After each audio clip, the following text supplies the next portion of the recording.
I was 11 years old when I was first exposed to the cruelty of the outside world. It was the morning of another school day, and I had walked into the living room to find my mum crying her eyes out on the sofa. I asked her what was wrong, and she pointed to the TV. It was the news of the Ebola outbreak. As I watched the story unfold, I saw images of kids younger than myself lying limp and lifeless on the floor. I saw mothers just like mine carrying their babies in their arms, wailing, looking to the sky as if some divine intervention could come and stop their children's suffering. I saw these lifeless beings dressed from head to toe in white, carrying these bodies deep into the ground. And as I was watching this horrifying story, I didn't understand a couple things. I didn't understand why they couldn't just go to the doctors like we did. I didn't understand why, because they were poor, it meant that they had to die. But most of all, I didn't understand why no one was doing anything about it. By my simple and limited logic as a child, I thought that if someone is hurt, you go and help them.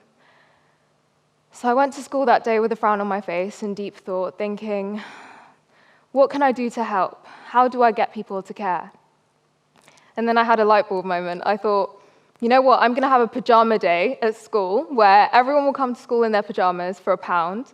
And I'd also hold a baking competition where everyone would have to pay to enter their bakes and everyone else would have to pay to get a slice. So I went to my teacher, shout out Nick. I spoke to him about it and he was on board with it. So we made a presentation to the school on what was going on in West Africa, why it was so urgent that we had to help. And that was that. Pajama day came. I stood outside the school gates, bucket in hand, collecting money from parents and children as they walked in.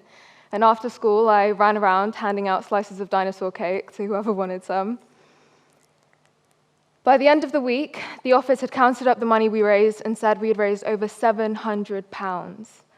That felt like millions to me back then. I was ecstatic. So we sent the money off to ActionAid. We got a certificate of approval back, and that was it. I couldn't do anything else. So I watched the story for days, weeks, months after, seeing if the situation was getting better, if the mortality rate was going lower, if mothers would stop mourning. They didn't. It took until 2016 for the Ebola outbreak to end. 2 years of endless suffering. And that was when I realized that in this life, just because you ask for help, you won't always get it. And in many ways, I haven't changed since. I still don't understand when people don't do things in the face of injustice, and I still ask myself the same 2 questions. What can I do to help, and how do I get people to care? For everyone that doesn't know, hi, my name is Christina. I am a proud Tigrayan. We are a small but mighty population from the northernmost region of Ethiopia, and I live in South London. But I was born in Amsterdam, and my mum brought me here in pursuit of a better education.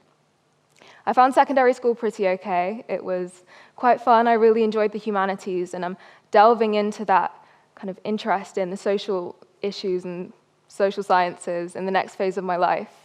I want you to realize, however, that I am just another young person. I'm not extraordinary in any way. I'm not a genius. I've never been gifted with any amazing talents. I'm just me. I make mistakes. I have off days. I have dumb moments, just like everybody else. So why am I speaking in front of you today? Well, I'm an intersectional youth campaigner.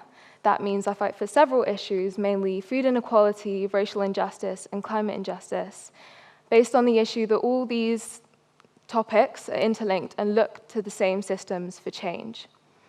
I am co-chair of the Bite Back 2030 Youth Board, which is an amazing youth-led movement, essentially helping to fight for a fairer food system and half child obesity by 2030. In 2020, I was named one of the BBC's 100 most influential women of the year, which is still shocking, but I'm going to try and explain why. So it was the 8th week of lockdown, and the government had just announced that they were pulling back free school meal provisions. I was shocked. It made no sense. Families had no money coming in.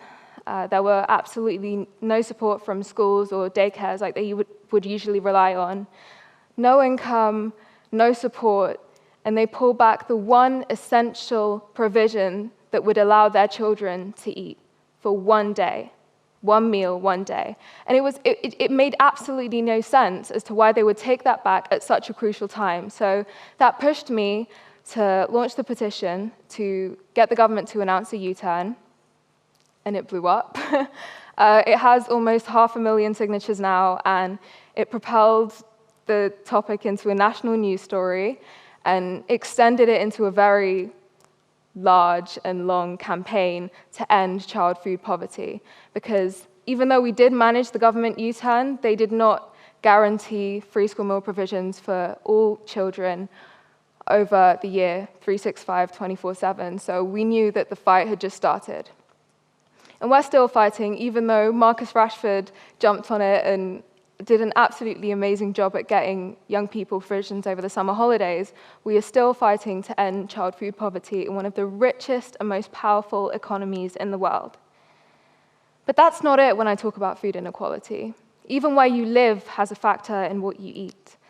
I am twice as likely to develop obesity, which means that I'd have to deal with issues like heart disease and liver disease just because of where I live. I'm also likely to die around 10 years earlier than someone that lives in a more affluent area because I live in a food desert, which essentially means that my high street is filled with junk food store after junk food store with little to no access to fresh produce at an affordable price. But again, that's not it. We are also bombarded by TNCs, pumping millions of pounds into marketing junk, which has overwhelmed us with floods of unhealthy food that has propelled us into a public health crisis. Children in the UK see nearly 500 advertisements, junk food advertisements online per second.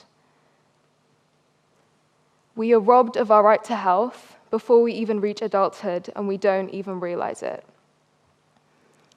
And we've seen what young people can do when equipped with the facts, so we can change this. We've pushed the world into taking climate and racial justice seriously, so we have to do the same with health. We've caused mass youth quakes and have made companies really think about their purpose and mission. We need to see the same change in health, as this is a systemic problem just like the others. It goes back to what I was saying earlier about intersectionality and the understanding that all these different systems of oppression and privilege are interlinked, which I think has really been driven into us as a generation, whether you realize it or not. Take me, for example. I am Black, I am a woman, my parents are immigrants, and we're working class. These different dimensions of my identity are what have equipped me to be powerful as a campaigner, because I know that I can relate to other people based on the similar obstacles we've had to face in our lives, and that in turn helps me to fight for us all more effectively. But it also means I know when to shut up and pass the mic on to people that have their expertise through their learned experience. And that's why I think the Free School Meal campaign was such a success. We saw people from all over the UK, from completely different backgrounds, all united and in solidarity with the young people that are going through the same struggles they did growing up. I want us to embody that mindset in whatever cause we're fighting for. Always ensure that we are pushing ourselves to realize what implications our actions have on the rest of our community. And some of you might be thinking, well, none of this really applies to me. I'm not an activist. I have nothing to fight for. Yes, you do. Within the time I've been speaking, I've mentioned at least one thing that affects your life and your future. We all eat food, and we all live on the same planet. Those are two causes right there that need your voice and your insight to see us into a better tomorrow. We should all be asking ourselves the same two questions. What can we do to help, and how do we get people to care? And it doesn't mean you have to stand outside Parliament, banner in hand, screaming your lungs off. You can weave it into whatever you're passionate about. If you love the arts, find a way to be bold and creative in your statements. Be loud in your creations. If you love the sciences, challenge outdated concepts and find new ethical ways of living. We can all do our bit to work towards a better future. And I really, really want you to remember to preserve your empathy, especially in a world that often pushes us to do the otherwise or to feel the opposite. Remember your excellence, remember your potential. Always keep giving, always keep asking questions, and remind yourself of the power of you. Thanks.